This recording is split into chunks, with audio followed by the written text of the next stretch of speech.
Chancellor Block, you're recognized for 5 minutes. Good morning, Chairwoman Fox, Ranking Member Scott, and members of the committee. My name is Gene Block, and I'm the Chancellor at UCLA. Thank you for inviting me here today.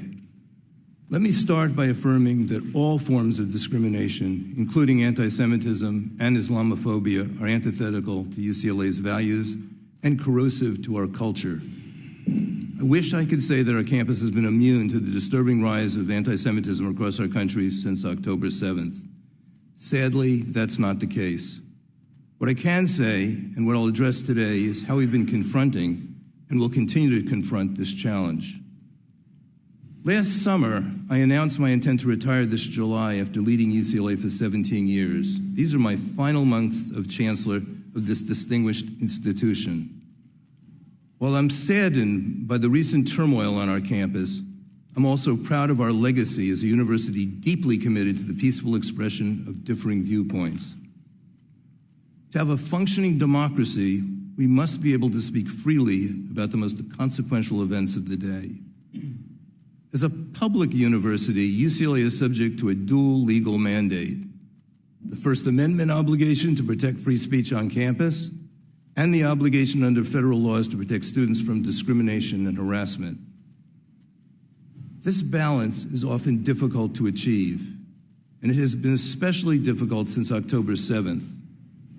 I'm fully aware that many of our Jewish students have had to confront rhetoric and images on campus that any reasonable person would find repugnant. Trust me, I understand their pain. I've lived it myself.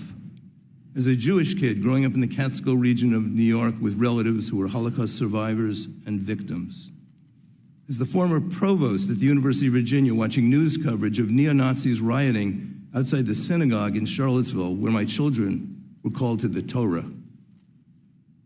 As the Chancellor of UCLA, where an art show depicted me with exaggerated facial features that were reminiscent of caricatures of Jews during the Nazi era.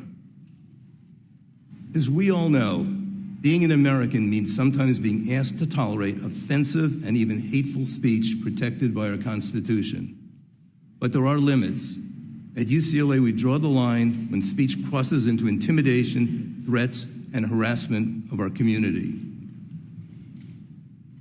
UCLA has a proud history of peaceful protest. Before October 7th, we successfully navigated campus protests using strategies recommended by the University of California. But on April 25th, as a result of a conflict that spread across universities across the country, a protest sprang up at the center of our campus, testing the limits of our approach. We are part of the University of California system.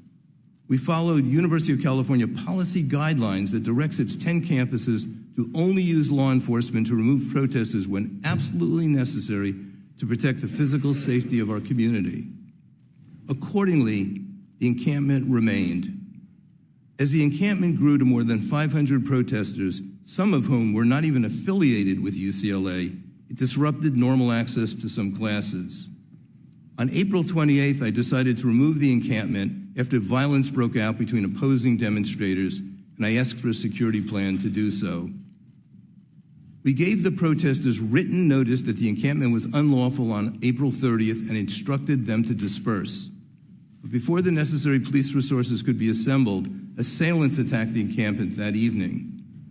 Tragically, it took several hours before law enforcement could quell the violence. On May 1st, with the support of the University of California's President Michael Drake, we provided protesters a final opportunity to leave. But when more than 200 protesters refused police orders, law enforcement removed the encampment that night.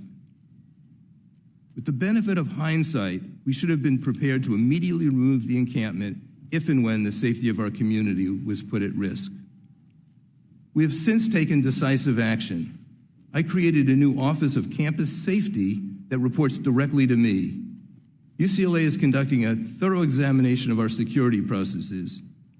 The University of California has also engaged independent law enforcement experts to initiate a review of the confrontation, including our planning and security protocols. Finally, we will hold accountable all those engaged in violence or violated our policies. No student should be threatened or excluded based on their beliefs or identity. While we'll always have to strive hard to meet this obligation, we must also maintain our commitment to academic freedom and free speech. The balance is central to UCLA's educational mission. It's not always easy to strike a perfect balance, but that must be our goal. Thank you again, and I'm looking forward to answering your questions.